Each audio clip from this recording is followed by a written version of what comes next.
Right, so we're going to continue with our Youth Month commemorations. In fact, tomorrow we know South Africa will be commemorating June 16th, the National Youth Day. We'll see us looking at the theme, Accelerating Youth Economic Emancipation for a Sustainable Future. So this official event will be taking place in Bloemfontein. On that note, I do believe that we were supposed to speak to the Premier Mxolisi Dukwana, the Free State Premier, the acting Free State Premier. I believe that it's not him. Let's welcome the guest to this conversation, perhaps also take a look at what we can expect from that program. A very good afternoon to you. Thank you for joining us here on the SABC. Walk us through the program that we can expect ahead of Youth Day celebrations. Thank you very much and good evening to your listeners. I'm Ketso Makume, the acting premier. Thank you, Ketso, for that. Sorry, the name eluded me there upon a failure to be instructed. Perhaps we can just look at the program and perhaps what is on the cards. I mean, we understand that Fanon reminded us that it's up to each generation to find out out of relative obscurity, perhaps discover its mission and whether fulfill or betray it. So I wonder this time around how we're going to address that. Thank you very much. We are celebrating and commemorating the June 16. Commemorating in a sense that we take stock of what happened in 1976. As you are aware that the youth of that period or generation took upon themselves to fight against apartheid and destroy the system or aid in destroying the system, but taking education head on. So what we are doing in this month is to say to young people, come out in numbers and commemorate and celebrate the day. And how do we plan to commemorate and celebrate the day? The Free State has been nominated to host the national event. This national event has started from today. Today we had an expo which we had invited the private sector and the financial sector and young people who are involved in various affairs of their lives to come and exhibit in PECOPs.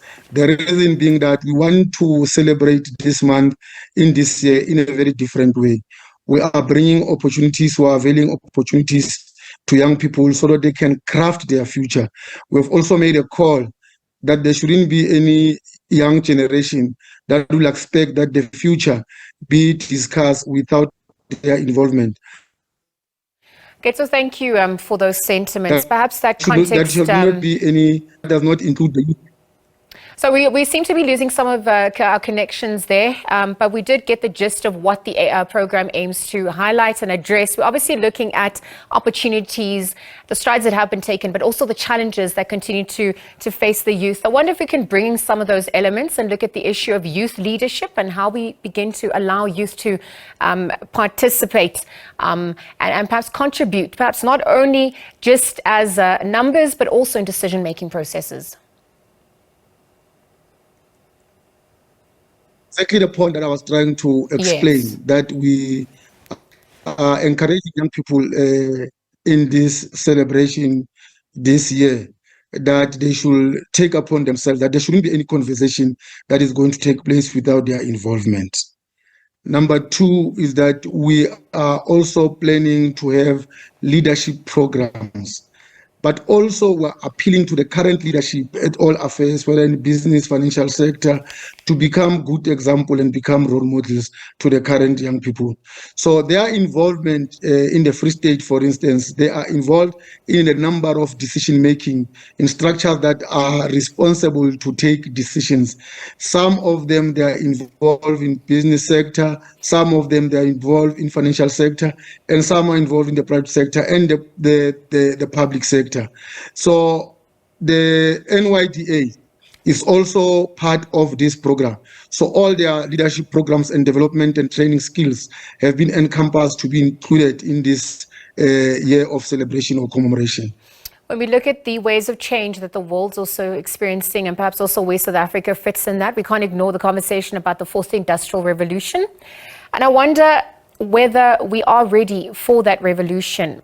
Perhaps when we talk about using an Afrocentric approach as well, Can we be implementing smart cities and smart townships? How do we also begin to bridge that digital gap? Look, we are not ready as we have wanted to, but at least the foundation has been laid. For instance, in some of the schools in the Free State, despite the fact that we are a rural province, but there are already smart classes that have been introduced in our province that relates to the Industrial Revolution. That begins to lay the foundation for the young children at the early stage of the foundation phase of our education. Number two, we are in a process of ensuring that all libraries will be equipped with Wi-Fi so that learners could then be able to access data. And with that data, they could then start to be part of the conversation in relation to the fourth industrial revolution in the world. But also, we're trying to make it a point that we're introducing smart youth activities where they are communicating, where they have their own dialogue using the current technology to ensure that they acclimatize themselves with what is happening in the globe. But it's not going to be an easy one, because also it means that the elderly people must also have a mind, a shift of a mind to try to also be involved so that we can then support our children in a very positive way. Oh, absolutely, Premier. Thank you very much for those sentiments. Perhaps also all the best of luck for the program that's obviously set to take place tomorrow in Bloemfontein. Acting Free State Premier Ketso Makume giving us a sense of how preparations are going. This is ahead of what we can expect as we commemorate June 16th, taking place in Bloemfontein in the Free State Province. Again, thank you to him for joining us on that discussion.